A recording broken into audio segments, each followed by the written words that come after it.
अस्सलामु अलैकुम वरहमतुल्लाह। स्टूडेंट्स, आज हमारा मैथ 9th क्लास का पहला लेक्चर है। चैप्टर नंबर 1 एक्सरसाइज 1.1 का बेसिक लेक्चर है मैट्रिक्स के बारे में। मैट्रिक्स और डिटर्मिनेंट जो है इसके बारे में आज हम पढ़ेंगे कि मैट्रिक्स क्या होता है, और उसके बाद हम ये पढ़ेंगे कि डिटर्मिनेंट क्या होता है। उर्दू मीडियम वाले बच्चे यहाँ पे इसको कालब और इंग्लिश मीडियम वाले इसे मैट्रिक्स बोलते हैं। सबसे पहली बात, ये जो चैप्टर है इसमें कालब क्या होता है इसके बारे में हम पढ़ेंगे। तो मैं सबसे पहले आपको कालब की डेफिनेशन बताता हूँ कि a rectangular array or a formation a collection of real number.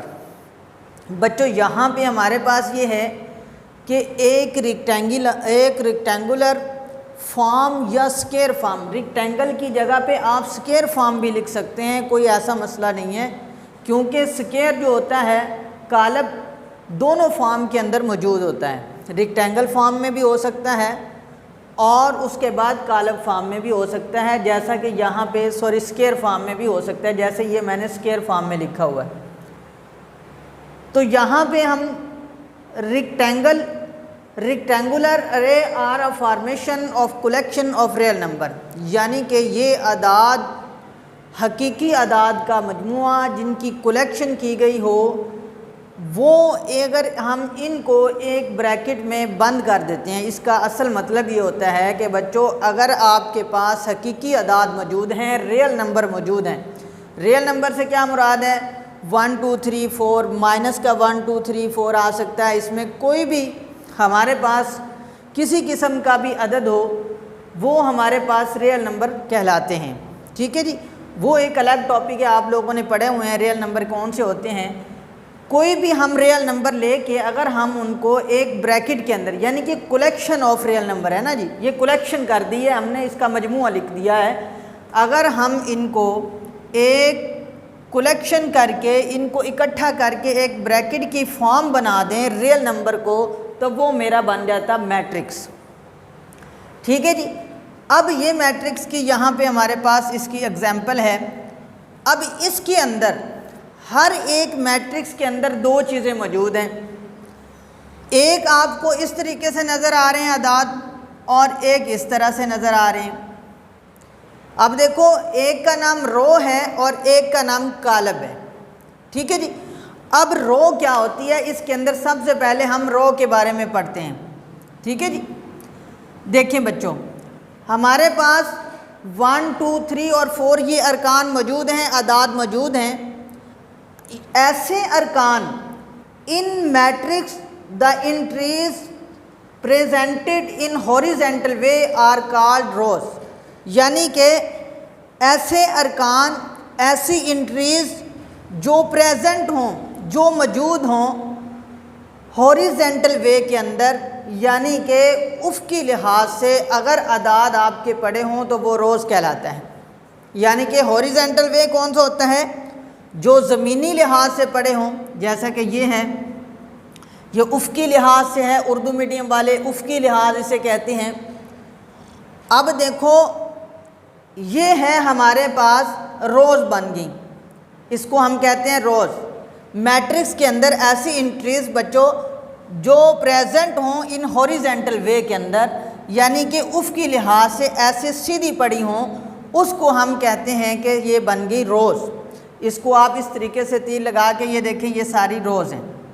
अच्छा जी, उसके बाद अब यहाँ पे हम कॉलम पढ़ेंगे।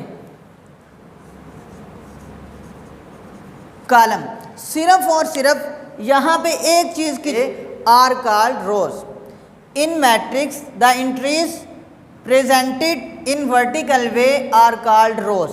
यानी कि अब कॉलम की डेफिनेशन ये हुई कि ऐसी एंट्रीज जो आपकी वर्टिकली, उर्दू मीडियम वाले इसे अमूदी लिहाज से कहेंगे, कि ऐसी एंट्रीज जो आपको अमूदन नज़र आ रही हों, यानी कि अमूद क्या होता है, जो 90 डिग्री का एंगल यानी ऐसे सीधा पड़ा हो, उसे हम कहते हैं ऐसी एंट्रीज जो वर्टिकली वे के अंदर आपको नज़र आए उसको आप कहेंगे कॉलम।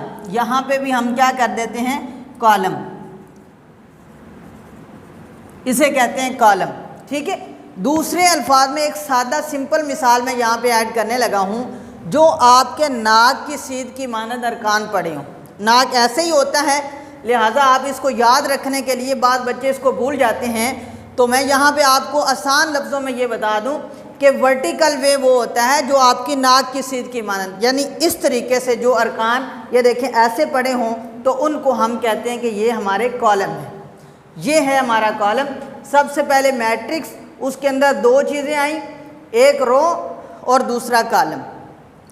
अब हम यहाँ पे अब हम पढ़ रहे हैं order of a matrix. Order of a matrix क्या होता है, the number of rose and columns, यानी कि जितने आपके पास रोज़ मौजूद हैं और जितने आपके पास कॉलम्स मौजूद हैं उनकी जो तादाद होती है उसको हम कहते हैं कि ये ऑर्डर ऑफ अ मैट्रिक्स है। ये ऑर्डर ऑफ अ मैट्रिक्स है, यानी कि अब देखें इस ऊपर वाले कॉलम के अंदर आप देखें, इसके अंदर रोज़ की तादाद कितनी है, 2, और इसके अंदर कॉलम्स की तादाद भी कितनी है, 2। अब इसका ऑर्डर अगर आपने लिखना है तो आप यूँ लिखेंगे 2/2 इसका ऑर्डर। ठीक है जी, यानी कि number of rose and the number of columns in a matrix, जितने अरकान कॉलम्स की शक्ल में और यानी कि कितने कॉलम्स पड़े हुए हैं और कितनी रोज़ पड़ी हुई हैं, उनको हम कहते हैं कि ये ऑर्डर ऑफ अ मैट्रिक्स है। अच्छा, इक्वल मैट्रिक्स के अंदर हमने दो शराइत पढ़ी हैं, order of A, order of B, यानी कि ए का ऑर्डर और ए का बी का ऑर्डर दोनों सेम, और दूसरी शर्त है कॉरस्पॉन्डिंग इंट्रीज आर इक्वल। देखिए इसकी मिसाल हम लेते हैं, आपको इसकी मिसाल देता हूँ। जैसे कि ये मेरे पास ए कॉलम है, 1, 2, 3 और 4, और इसी तरीके से मैं एक कॉलम बी लिखने लगा हूँ। ठीक है, इसके अंदर मैंने लिखा 1, 1 + 1, और यहाँ पे मैं लिखूँगा 1 + 2 और ये 4। ये दोनों आपस में इक्वल हैं। मैं इसको लिख सकता हूँ A = B। क्यों? ये दो शराइत पे पूरा उतर रहे हैं। देखें इसकी एंट्री 1, यहाँ पे भी 1, ये 2 है, तो यहाँ पे देखें 1 + 1 मैंने खुद लिखा इसलिए कि आपको समझ आ जाए कि कॉरस्पॉन्डिंग इंट्रीज का क्या मतलब है। देखें बच्चों, यहाँ पे अगर 2 है तो यहाँ पे भी 2 बन रहा है। देखें एक टूटा हुआ अलग बात है, ये क्योंकि एक्सपेंड हुई फॉर्म है, खुली हुई फॉर्म है, अगर इसको बंद करेंगे तो ये 2 ही बन जाएगा। अगर मैं यहाँ पे 2 की जगह पे यहाँ पे मैं 3 कर देता हूँ तो ये फिर मेरा कॉलम आपस में इक्वल नहीं होगा। क्यों नहीं होगा? क्योंकि यहाँ पे तो 2 है, यहाँ पे 2 नहीं बन रहा। इसलिए मैंने इसको खोल के लिख दिया 1 + 1, ताकि आपको समझ आ जाए कि कॉरस्पॉन्डिंग इंट्रीज क्या होती हैं, कि आपने इंट्रीज होनी सेम चाहिए, फॉर्म जो मर्ज़ी बन जाए, फॉर्म जो मर्ज़ी बन जाए। मिसाल के तौर पर आप यहाँ पे यूँ भी लिख सकते हैं, यहाँ पे अगर आपने 4 - 2 तो ये बात भी वही है। ठीक है जी, ये होता है कि आपकी इंट्रीज भी सेम होनी चाहिए, उसमें कॉलमों की तादाद भी सेम होनी चाहिए, उसके अंदर आपके पास कतारों की तादाद भी सेम होनी चाहिए, यानी कि रोज़ एंड कॉलम्स आर इक्वल, यानी कि कतारें और कॉलम भी बराबर होने चाहिए और उनकी इंट्रीज भी आपस में सेम हो। तो अब हम कहेंगे कि ये दोनों कॉलम आपस में A बराबर है B के। ये था आज का हमारा टॉपिक 1.1 एक्सरसाइज। ठीक है, आगे एक्सरसाइज में सारी यही चीज़ें आप प्रूव करोगे। वस्सलाम।